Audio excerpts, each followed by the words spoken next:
something, make sure that you fulfill it, because you have your reputation and your dignity to still keep.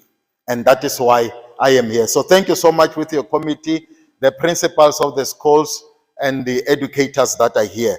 I believe God is going to help us. They are tempting me here with a grape tizer. They're bringing a glass. It's my favorite. And I won't lose track as I drink it, okay? Tell the person next to you and say, you look better than the last time I saw you. Yeah. So, I have a lot of presentations on my laptop. You guys are now saying more than what I told you to say.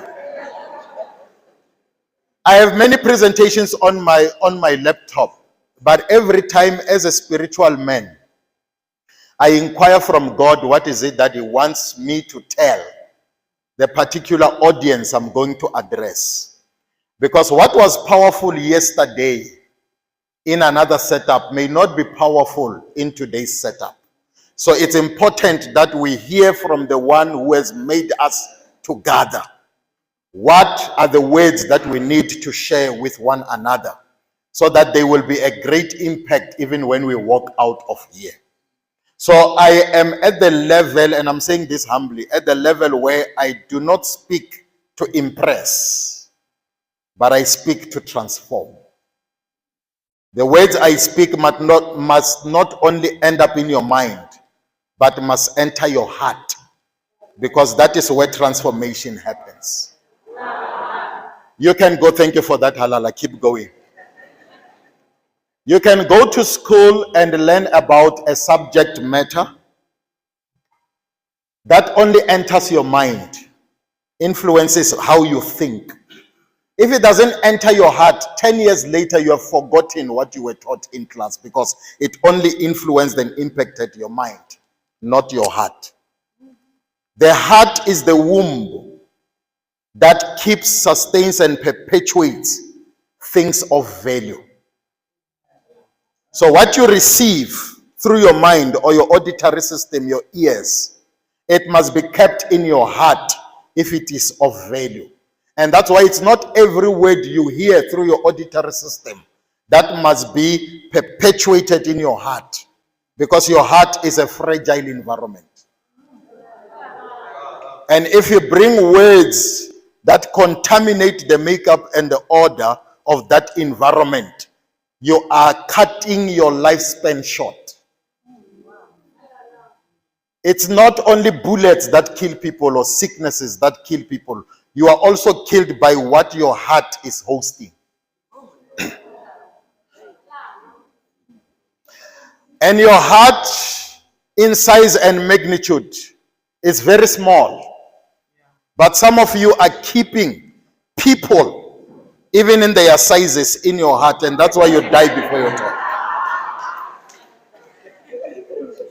So today I want to talk about a topic that is not only relevant for the exams that are coming up, but it's a topic that is relevant for your entire life.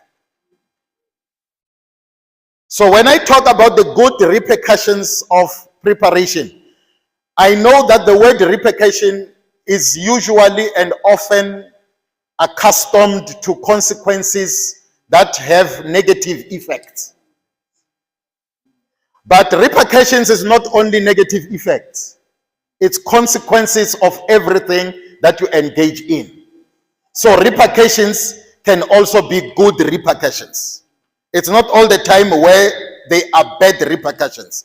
And that's why I emphasized good repercussions of preparation. So we are going to talk about why preparation is the principal thing. Why preparation is the main thing, the first thing, the fundamental thing, and the core thing. I know that the subsequent topic or subject matter is performance. And Didi said, I want results. Results, it's performance. But before performance, there is behind the scene activity, which is preparation. Nobody can perform above the level they are prepared. Write it down if you are writing. Nobody can perform above the level they are prepared. And I want you to imagine a soccer match or a soccer fraternity. In a soccer match, we celebrate players that display great skills during the match, that display great adept, great knack, great potential during the match. But what you don't realize is that behind the scenes, in the background, there is more work and effort that they have put in, which surpasses and transcends the skill that they are displaying within the 90 minutes of the game. If you don't say halala, I feel like you didn't get my point.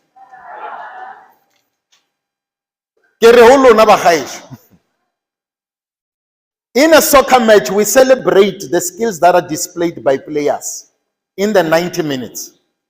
The potential, the ability that they show off within the 90 minutes. But what we see in the 90 minutes, it's a byproduct of more effort that was done in the background when we are not seeing them. You don't prepare in the ground. You prepare during training. And when you get to a match, you perform what you prepared.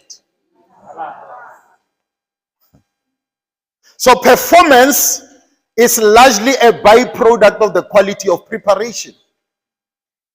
And that's why preparation is important as a subject to be spoken about.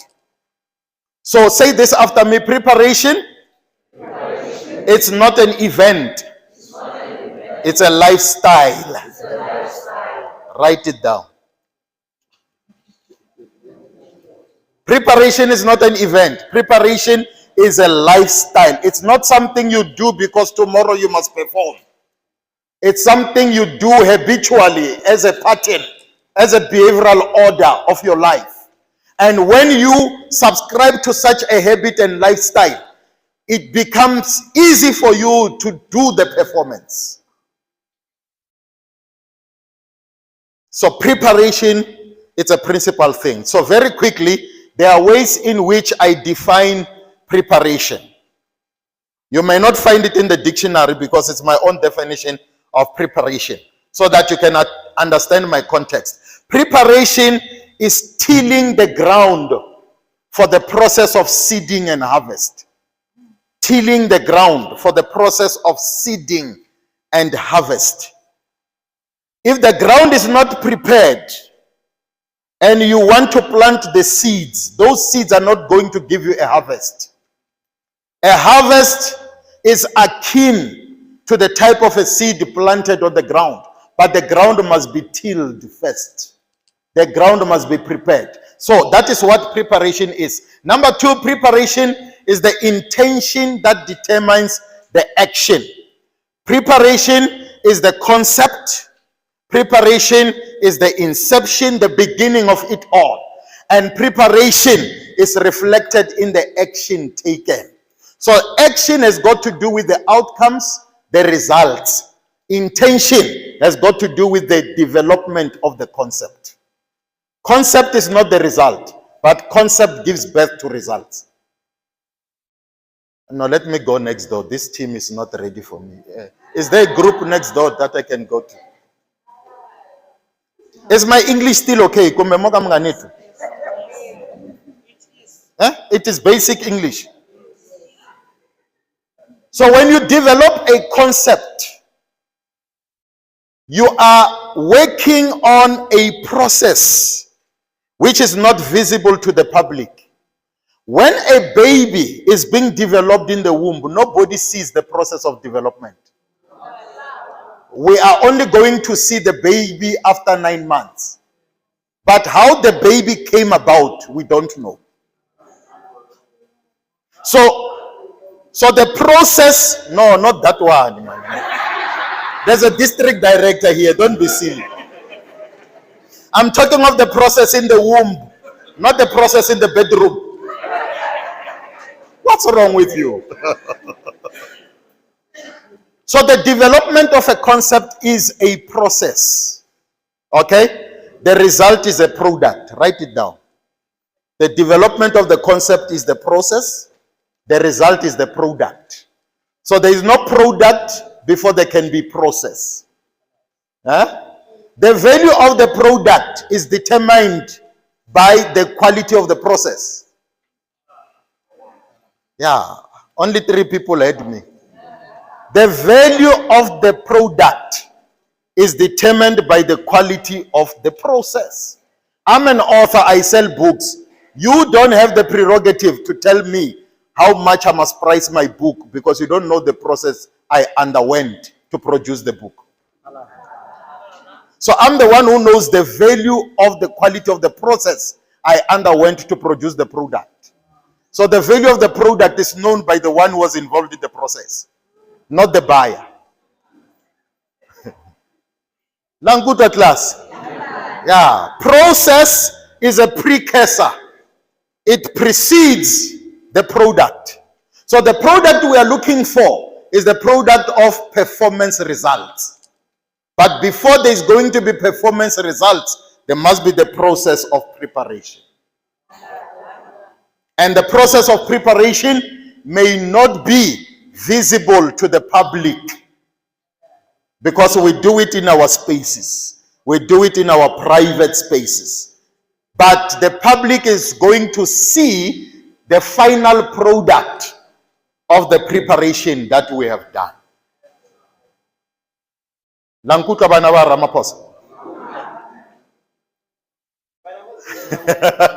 Oh, bana ba Zuma mo, okay. KZN. The intention that determines the action. So the public is interested in the action, not the intention. Because the intention, they don't know it, they don't see it, they don't have the right to see it. But they will see the action. So how you perform in the public space, it's a reflection of how you prepared from the private space. You won't know English if you don't read.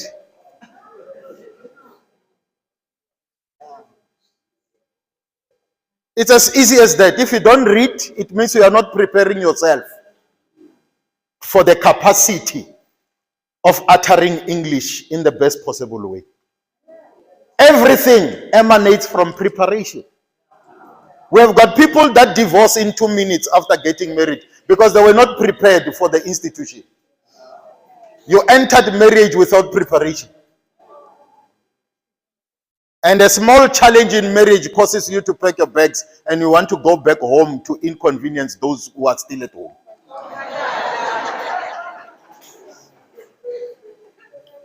You wanted glamour, not the commitment. Hello, class.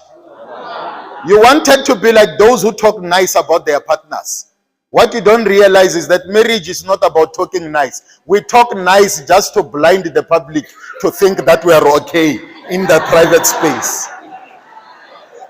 Because think about it. We can't come here and tell the public we are not okay, we are fighting. No. And the public will say lavi, darling, dalala, delele. But when we are in the private space, yasoka loko iso. Because that space, nobody is exposed to it. Everybody is exposed to the outcomes that emanate from the activities of that space. Language class. So it is not glamour, it's a commitment. And commitment is not what the public sees. Commitment is what happens in the personal space. So preparation is a concept that applies in everything. Before you cook, you prepare. Before you cook, you slice that cabbage, you slice that spinach, you do everything. You spice it up, you prepare for the final product. And by the time you put it in the pot and it boils, the final product will be enjoyed by everybody who were not with you in the kitchen. So the work is not in the dining room. The work is in the kitchen. The dining room is to enjoy the byproducts of the work. When we are seated on the table in the dining room, we are enjoying the products of the process. But we were not there in the process. Preparation is key. Preparation is the principal thing. Another word for preparation is planning. Having a blueprint, a vision, a picture of what you are going to achieve tomorrow. So you know how you are going to perform by knowing how you are prepared for the performance. Alan Kutla. You know how you are going to perform by knowing how much you prepared for the performance. So it is during preparation where you can predict performance. It is not when you perform where you want to start predicting performance. You don't take a guess. You predict it based on the capacity you have developed. Huh? So I may not know exactly or precisely the words I'm going to say at a session I'm going to address people. But during my preparation, I know I'm going to do well. I may not know the order of the words I'm going to utter, but because I prepared, I know I'm going to do well. A person who's not prepared, it's a person who panics. You panic because you are not prepared. A person who's prepared does not panic. They have an expectation because of the preparation. Write it down. You have an expectation because of the preparation. And that is the blueprint. That is the picture you see in the near future. That is the picture you are going to materialize.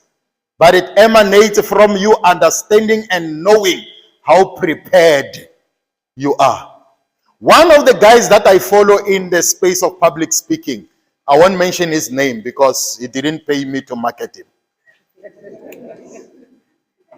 But this guy says, when he was growing in the space of public speaking, he attended a competition where the best speaker was going to even get accolades for their speaking. And he didn't prepare. He went to stage without preparation. And when he got to stage, he realized that, he doesn't know the people that are there. It's different tribes, it's different ethnic groups. Then he stood on stage there, he started shaking. He was nervous because he was not prepared.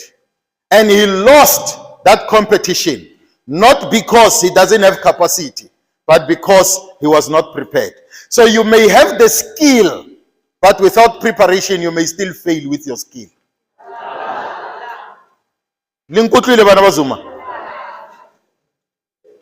So you are a Benedict Villagazi, a soccer player. You have the skill.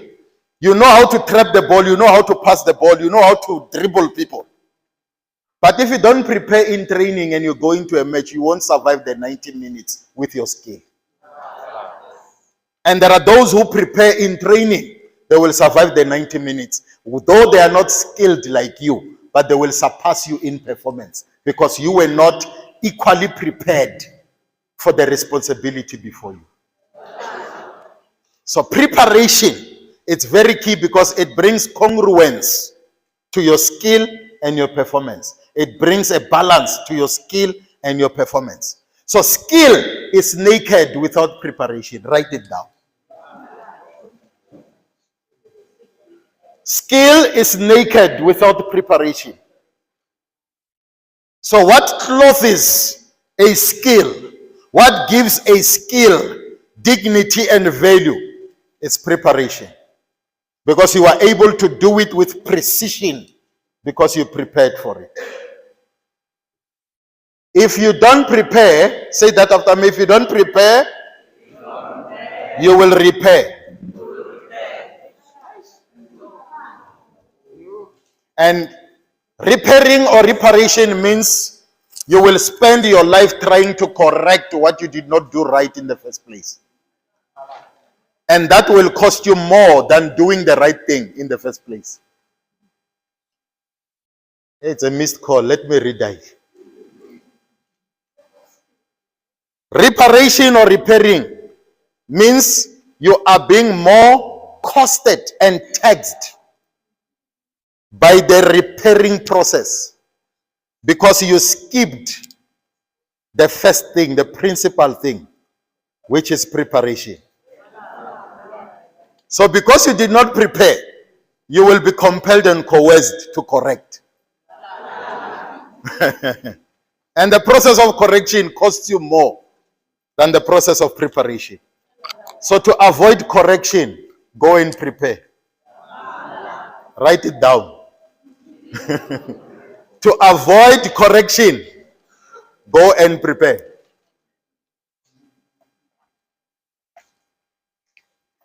Can I close and sit down? Eh? Yeah, they've heard the message. That's the message. Now, there are good repercussions or consequences, spin-offs or benefits of preparation. And I've prepared 10 of them for you.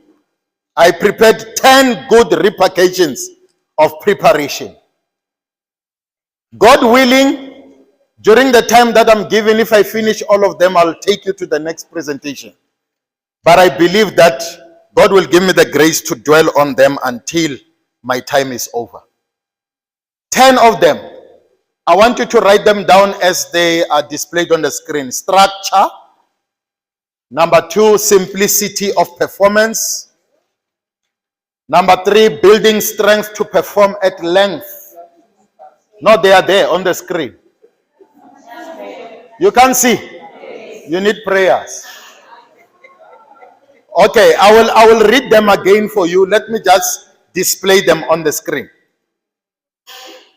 Structure, that's number 1. Simplicity of performance is number 2. Building strength to perform at length, it's number 3. Gateway to a zone of impeccability, it's number 4. Production of excellence is number 5. Breeding of agility and nimbleness, it's number 6. Increasing of potential, it's number 7. It also makes you better, number 8. No competition, number 9. And learn and relearn, number 10. Those are the 10 good repercussions of preparation. Now let's dive into them one by one. Preparation will give you structure. What is structure? Structure is order. Structure is order. If you don't prepare, there will be disorder in your space and in your life. Things won't be structured. So preparation helps you with structure. And structure makes you know what comes next after what. Huh? Structure helps you with the hierarchy of priorities. You have priority management. Do you know what you call time management does not exist? Nobody can manage time. Time manages us. It's 24 hours. You like it or not, it manages you.